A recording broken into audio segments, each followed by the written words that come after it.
السلام علیکم ورحمۃ اللہ وبرکاتہ۔ معزز سامعین اکرام، اللہ تبارک و تعالیٰ کا خاص فضل ہے کہ اس لاک ڈاؤن کے زمانے میں بھی ہم کو اور آپ کو اس کے بارے میں کہنے سننے کا موقع عطا فرمایا ہے، الحمدللہ۔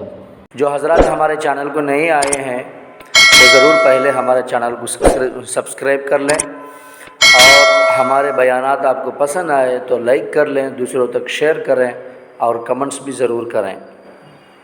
آج ہمارا ٹاپک ہے کسی کو مذاق نہ بناؤ، کسی کو کم نہ سمجھو۔ ہمارا زمانہ ایسا بن گیا ہے، کسی کو بھی مذاق بنا دینا یہ انٹرٹینمنٹ کے نام سے، تو جہاں بھی جاؤ ہنسی مذاق ہو گیا ہے۔ کسی کو کمتر سمجھنا، کسی کو دیوانہ بنا دینا، کسی کو نااہل بنا دینا، کسی کے دل آزاری، دل توڑنا، یہ کیسا ہے؟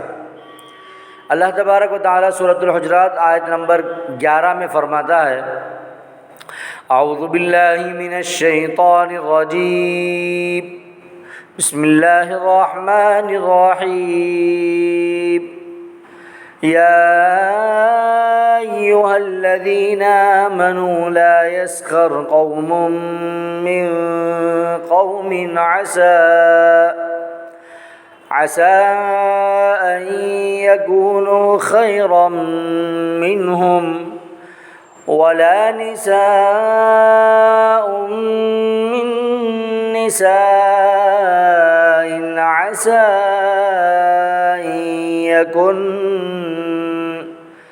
أن يكن خيرا منهم ولا تلمزوا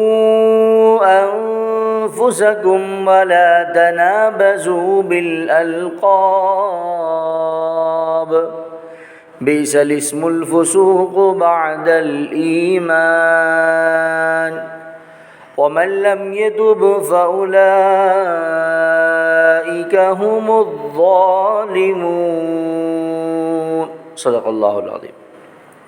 اللہ تبارک و تعالیٰ اس آیت میں فرماتا ہے کہ اے ایمان والو، تم میں سے جو مرد ہیں دوسروں پر مت ہنسا کرو، جس پر تم ہنس رہے ہو وہ تم سے بہتر ہو اللہ کے یہاں۔ عورتیں، تم دوسرے عورتوں پر مت ہنسا کرو، تم جس پر ہنس رہی ہو وہ تم سے بہتر ہو اللہ کے یہاں۔ یہ ہمارا ٹاپک ہے۔ اس کے بعد اور بھی چیزیں ہیں، اور اس آیت کے اینڈ میں، آخر میں اللہ تبارک و تعالیٰ فرماتا ہے بئس الاسم الفسوق بعد الایمان۔ تم مسلمان ہونے کے بعد کسی انسان کو دل آزاری کرنا، دل توڑنا، دل کو تکلیف دینا تمہارے لیے شعبہ نہیں، اچھا نہیں ہے۔ تم ایمان لانے کے بعد یہ کرنا بہت بڑا گناہ ہے۔ بئس الاسم الفسوق بعد الایمان، ایمان لانے کے بعد تمہارے لیے یہ بہت بڑا گناہ ہے۔ اس لیے کہ انسان کو پہچاننا، انسان کی عزت کرنا، انسان کو آگے بڑھانا، اس کے صحیح راستے بتانا، یہی اسلام سکھاتا ہے۔ کسی کے سر پر مار کر بٹھا دینا، کسی کے دل توڑ دینا، یہ اسلام سکھاتا نہیں ہے۔ تو اللہ تبارک و تعالیٰ فرماتا ہے کہ سب کو ایک جیسا سمجھو، کسی کو کم نہ سمجھو۔ اکثر ایسا ہوتا ہے کہ جسے لوگ کم سمجھتے ہیں وہ دنیا میں تو کم ہو سکتے ہیں، مال کے اعتبار سے غریب ہو سکتے ہیں، علم کے اعتبار سے ان پڑھ ہو سکتے ہیں، وہ جیسا بھی ہو، لیکن اللہ کے یہاں اکیلے میں عبادت کر کے اللہ کے یہاں اونچا مرتبہ پانے والے ہوتے ہیں وہ۔ تو اسی کا اللہ تبارک و تعالیٰ فرماتا ہے کہ کسی پر مت ہنسو، ان کا مرتبہ تم سے ہی آگے ہوگا اللہ کے پاس۔ ختم ہونے والی دنیا میں شاید تم مالدار، مال کے اعتبار سے اونچا مرتبے والے ہو، عہدے کے اعتبار سے مرتبہ پالے ہو، سب کل جو اصلی زندگی ہے مسلمان کی، اس میں وہ اونچے مرتبے والے ہوگا۔ اس کی عزت کرو، اس کی عزت کرو۔ کسی انسان کو کمتر سمجھنا، کسی کے بارے میں ہمارے دل میں برا ارادہ لینا، دوسری آیت میں اللہ تبارک و تعالیٰ فرماتا ہے کہ اکثر گمان مت کیا کرو، اکثر گمان گناہ ہوتا ہے، اکثر گمان گناہ ہوتا ہے۔ تو ایک واقعہ مجھے یاد آ گیا کہ ایک مرتبہ جنید بغدادی رضی اللہ تعالیٰ عنہ اپنے گھر سے نکل کر مسجد جا رہے تھے، تو مسجد کے پاس دیکھا کہ ایک آدمی ہٹا کھٹا موٹا تازہ ہے، اس کو کچھ بھی کمی نہیں، بھیک مانگتا ہے۔ تو اس کے دیکھ کر حضرت جنید بغدادی رضی اللہ تعالیٰ عنہ اپنے دل میں یہ سوچنے لگے کہ کیسا آدمی ہے، ہٹا کٹا ہے، مضبوط ہے، طاقتور ہے، پھر بھی بھیک مانگتا ہے۔ یہ سوچے تھے، بس اپنی زبان سے کچھ نہیں کہا، چلے گئے اپنا نماز ادا کر لیے، گھر چلے گئے۔ رات کو سو گئے، خواب دیکھتے ہیں کہ ایک آدمی مردے کا گوشت لایا ہے، اٹھاتا ہے، جنید اٹھو اس کو کھاؤ۔ وہ کہتے ہیں کہ مردے کا گوشت کھانے کا ہمارا مذہب نہیں ہے، ہم نہیں کھائیں گے۔ تو کہنے لگے اس کو نہیں کھائیں گے؟ کل تم نے تو فلاں آدمی کی غیبت کر کے اس مردے کا گوشت کھایا تھا۔ تو وہ کہنے لگے میں تو اس کو کچھ بھی نہیں کہا۔ جنید تم اپنی زبان سے نہیں کہے، دل سے کہے، غیبت پہلے دل سے ہوتی ہے، زبان اس کا ترجمان ہے۔ جو دل میں ہوتا ہے وہ زبان باہر لا کر بتاتا ہے کہ یہ سوچنے والا ہے۔ یہ آدمی اپنے دل میں یہ سوچ رکھتا ہے، وہ اس آدمی کی زبان بتاتی ہے، لیکن دل میں ہزاروں سوچ ہوتے ہیں۔ جو پہلی گناہ کی جگہ دل ہے، جس کے ذریعے تم گناہ کر دیے۔ اسی کو عربی میں ایک شعر ہے، ان الکلام لفی الفؤاد وانما جعل اللسان علی الفؤاد دلیلا۔ بے شک کلام پہلے دل میں ہی ہوتا ہے، بے شک کلام پہلے دل میں ہی ہوتا ہے۔ جو بھی بات تم کہتے ہو اس کا سوچ پہلے دل میں بنا لیتے ہیں۔ وانما جعل اللسان، اور زبان کو دل کا ترجمان یعنی دل جو سوچتا ہے اس کا ٹرانسلیشن کرنے والا بنایا گیا ہے۔ پہلی غیبت، پہلا گناہ تمہارا کہاں ہو گیا؟ دل میں ہو گیا۔ یہ وہ کہتے ہیں۔ گھبرا کر اڑ گیا جنید بغدادی رضی اللہ تعالیٰ عنہ اور سوچنے لگے دل میں کہ کل صبح ہی پہلا کام اس آدمی سے جا کر ملنا اور معافی مانگنا۔ دل میں ارادہ بنا لیے تھے۔ صبح ہوا، مسجد نکلے، مسجد کے قریب پہنچے تو دور سے ہی جنید بغدادی رضی اللہ تعالیٰ عنہ کا آتے ہوئے دیکھ لیے تھے۔ کون؟ وہ فقیر انسان۔ قریب آتے ہی جنید بغدادی رضی اللہ تعالیٰ عنہ کے کان میں سنائے جیسا آواز سے یہ آیت وہ فقیر انسان پڑھنے لگے، هو الذی یقبل التوبۃ عن عبادہ، وہی ذات ہے جو اپنے بندوں کی توبہ کو قبول کرنے والا ہے۔ اس کا مطلب یہ ہے کہ ان کو معلوم ہو گیا کہ جنید بغدادی رضی اللہ تعالیٰ عنہ معافی طلب کرنے آتے ہیں۔ وہ کہتے ہیں کہ معافی تو اللہ کرنے والا ہے، وہی ذات ہے جو کہ بندوں کی توبہ کو قبول کرنے والا ہے، اس سے کرو مجھ سے نہ کرو، میں معاف کر دیا۔ قرآن کی آیت کے ذریعے ان سے ملے بھی نہیں تھے، وہ آ رہے تھے، دور سے ہی یہ آیت پڑھ کر ان کو سنا دیے اور یہ بھی سمجھ گئے کہ یہ بات میرے ہی لیے ہے، یہ بات میرے ہی لیے ہے۔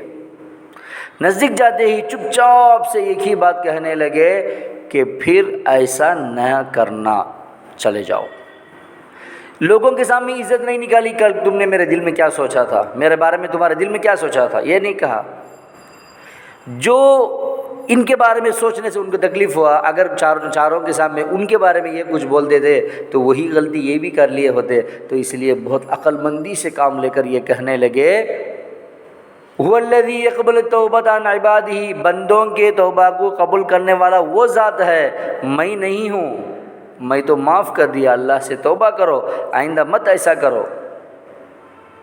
بس ان کو بھیج دیا۔ اس کے بارے میں جنید بغدادی رضی اللہ تعالیٰ عنہ ان کے بارے میں ان کے بارے میں بچارے تو معلوم ہوا کہ وہ بہت بڑی ولی اللہ تھے، کوئی مصلحت تھی جس کی وجہ سے وہاں بیٹھے تھے وہ۔ دیکھو فقیر انسان، یہ ان کو گالیاں نہیں دیے، دل میں اتنا سوچنا کہ کیسا انسان ہے جو گھٹ مست ہونے کے باوجود بھی بھیک مانگتا ہے، یہ بہت بڑی بری بات نہیں آج کے زمانے میں ہمارے لیے۔ میں کیا اچھی بات ہی بولے، میں اس کا کیا خراب کر لیا، ایسے ہی لوگ پوچھنے لگیں گے۔ لیکن یہ اتنی بڑی گناہ ہے کہ اپنے بھائی کے مردے کا گوشت کھانے کے برابر کا گناہ ہے۔ یہ ان کو خواب میں، یہ بہت بڑے ولی اللہ تھے، ان سے ہونے والی چھوٹی غلطی کو بھی اللہ تبارک و تعالی ان سے معاف کرانے کے لیے، اس کی توبہ کا، وہ اس چیز کا احساس دلا کر توبہ کروانے کے لیے خواب کے ذریعے اللہ بتا دیا، وہ بھی توبہ کر لیا، ان کا گناہ وہ معاف ہو گیا۔ تو دیکھو آج ہم اپنے دوستوں کے بارے میں، ہمارے رشتہ داروں کے بارے میں، ہمارے اڑوس پڑوس میں رہنے والوں کے بارے میں، ہمارے نیچے کام کرنے والوں کے بارے میں، ہمارے پاس کوئی مدد مانگنے کے لیے جو آتا ہے اس کے بارے میں کیا کیا سوچتے ہیں، کیسا انسان ہے، یہ ہے وہ ہے، اس کے بارے میں پیچھے کیا کیا نہیں بولتے۔ اللہ تبارک و تعالی ہم سب کو بچائے۔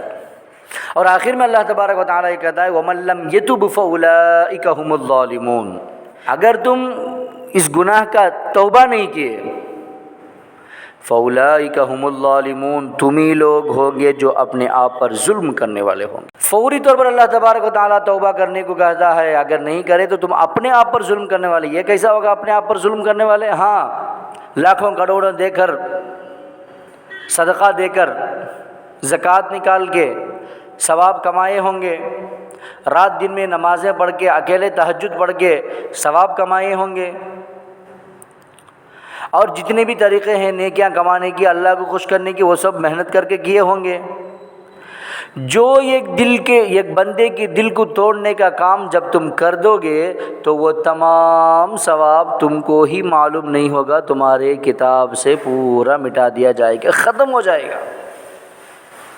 ایسے ہی بندوں کے بارے میں اللہ کے رسول صلی اللہ علیہ وسلم کہا کہ کل قیامت کے دن یتیم یہی لوگ ہیں جو آتے وقت پہاڑ کے برابر ثواب لے کر آئیں گے، اور اس کے بعد ان کی گناہ جو چھوٹے چھوٹے تھے، اس گناہ کی وجہ سے لوگ لائن میں کھڑے ہوں گے کہ یہ میرے بارے میں ایسا کہہ دیا، یہ میرے بارے میں برا بلا کہا، یہ میرے نام میں اتنے جھوٹ لگا دیے تھے، یہ میرا جگہ یہ لوٹ لیا تھا، یتیموں کا مال کھایا تھا، ایسے بہت سارے گناہ ہیں اس کے پاس لینے کے لیے، ثواب لینے کے لیے آئیں گے۔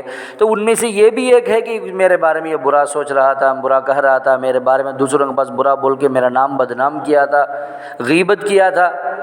اللہ تبارک و تعالیٰ اس کی نیکیوں کو اٹھا کر ان کو دے دیں گے، اس کی نیکیاں ختم لیکن لائن ابھی باقی ہے، ان کے پاس سے گناہ لے کر ان کو دے دیں گے۔ جو لے کر آیا تھا نیکیوں کا پہاڑ، جاتے وقت لے کر جائے گا گناہوں کا پہاڑ، یہ کیا ضرورت ہے؟ اسی کو اللہ تبارک و تعالیٰ کہتے ہیں فوراً توبہ کر لو، اگر نہیں کیے تم اپنے آپ پر تم خود ظلم کرنے والے ہو جاؤ گے۔ تم کو ظلم کرنے والا کوئی اور نہیں، تم خود ہے۔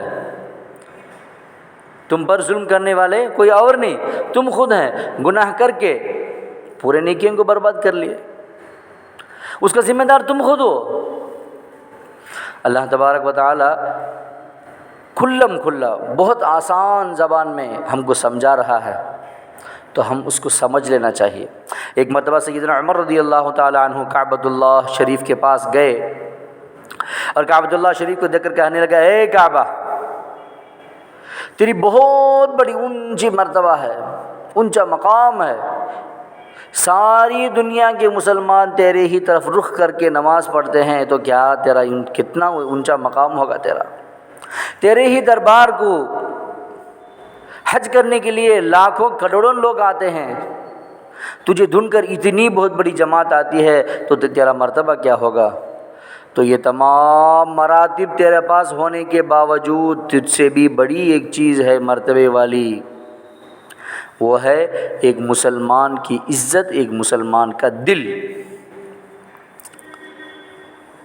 معزز سامعین کرام، اگر کوئی انسان کسی مسلمان کے دل کو آزاری پہنچائے، دل توڑ دے، تو کعبۃ اللہ کو توڑنے کے برابر گناہ ہے۔ ایک مرتبہ کعبۃ اللہ کو توڑنے کے ارادہ بنا کر وہ توڑے نہیں تھے، تو کعبۃ اللہ کو توڑنے کے ارادے سے ہاتھیوں کی جماعت لے کے، گھوڑوں کی جماعت لے کے بہت بڑی جماعت کعبۃ اللہ کی طرف نکلی، تو کعبۃ اللہ کے بارڈر آنے سے پہلے ہی اللہ تبارک و تعالی چھوٹے چھوٹے پرندوں کے ذریعے پورا غارت کر دیا۔ ان تمام لوگوں کو چھوٹے چھوٹے پتھر لائے، وہ اوپر سے ڈالتے گئے، جس کے سر پر پتھر گرتا گیا وہ سر سے پاؤں تک سوراخ سوراخ بنا کے نیچے آ کر گر جاتا تھا تو پورے کے پورے ہاتھیاں گھوڑے ان کے جتنے بھی سپاہی تھے پورے کے پورے برباد۔ اگر یہ ارادہ کر کے یعنی کعبۃ اللہ کو توڑنے کا ارادہ کر کے نکلے تو ان کا حال یہ کر سکتا ہے اللہ، تو کسی انسان کا دل توڑ دے یعنی کعبۃ اللہ ہی کو توڑ دے تو اس انسان کے ساتھ کیا اللہ اچھا سلوک کرے گا؟ جب تک تم دوسرے بندوں پر رحم نہیں کرو گے اللہ تم پر رحم نہیں کرے گا۔ جب تک ہم دوسروں کے بارے میں اچھا ہی نہیں سوچیں گے، ہمارے بارے میں دوسرے اچھا نہیں سوچیں گے، جب تک ہم اس کے بندوں کے ساتھ نیک سلوک اچھا سلوک نہیں کریں گے تو اللہ ہمارے ساتھ اچھا سلوک نہیں کرے گا۔ اس بات کو اچھے سے جان لینا چاہیے۔ امام غزالی رحمۃ اللہ علیہ کا ایک چھوٹا سا واقعہ میں ان کا چھوٹا سا بیان بول کر ختم کر لیتا ہوں۔ امام غزالی رحمۃ اللہ علیہ فرماتے ہیں کہ جس کے دل میں دوسروں کے لیے اچھا سوچ ہو، اپنوں کے لیے اچھا سوچ ہو، وہ دل قوی ہوتا ہے، اس دل میں اللہ کی نور ہوتی ہے، اللہ کی مدد ہوتی ہے، ہر پریشانی کو بآسانی وہ ختم کر لیتا ہے۔ جس دل میں دوسروں کے لیے اللہ کے بندوں کے لیے برائی ہو، برائی سوچ رکھنے والا ہو، برا ارادہ کرنے والا ہو تو اس دل میں اللہ کی مدد نہیں ہوگی، اس دل میں اللہ کی نور نہیں ہوگی۔ اس وجہ سے وہ ہمیشہ پریشان ہوگا کہ میرا کیا ہوگا، میرا کیا ہوگا، میرا کیا ہوگا۔ اللہ ایسے دل کو اس کے ہی حال پر چھوڑ دیتا ہے۔ جو اس کے بندوں کے ساتھ نیک سلوک، اللہ اس بندے کے ساتھ نیک سلوک، جو اس کے بندوں کے ساتھ برا سلوک، اللہ اس کے ساتھ برا سلوک۔ اللہ اپنے لیے کچھ نہیں کرتا، اس کے بندے اچھا رہنے کے لیے، اس کے بندوں کی اچھائی کے لیے جو کام کرے اللہ اس کا ذمہ لے لیتا ہے۔ اللہ تبارک و تعالی ہم سب کو دوسروں کے بارے میں، سب کے بارے میں اچھا سوچ رکھنے والے، دوسروں کے بارے میں برائی سوچنے سے ہم سب کو حفاظت فرمائے۔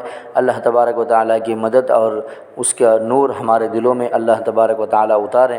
وآخر دعوانا الحمدللہ رب العالمین۔ جو حضرات نئے آئے ہیں ضرور ہمارے چینل کو سبسکرائب کرو، ہمارے بیانات کو سنو، پسند آئے تو لائک کرو، دوسروں تک شیئر کرو، کمنٹس کرو۔ السلام علیکم۔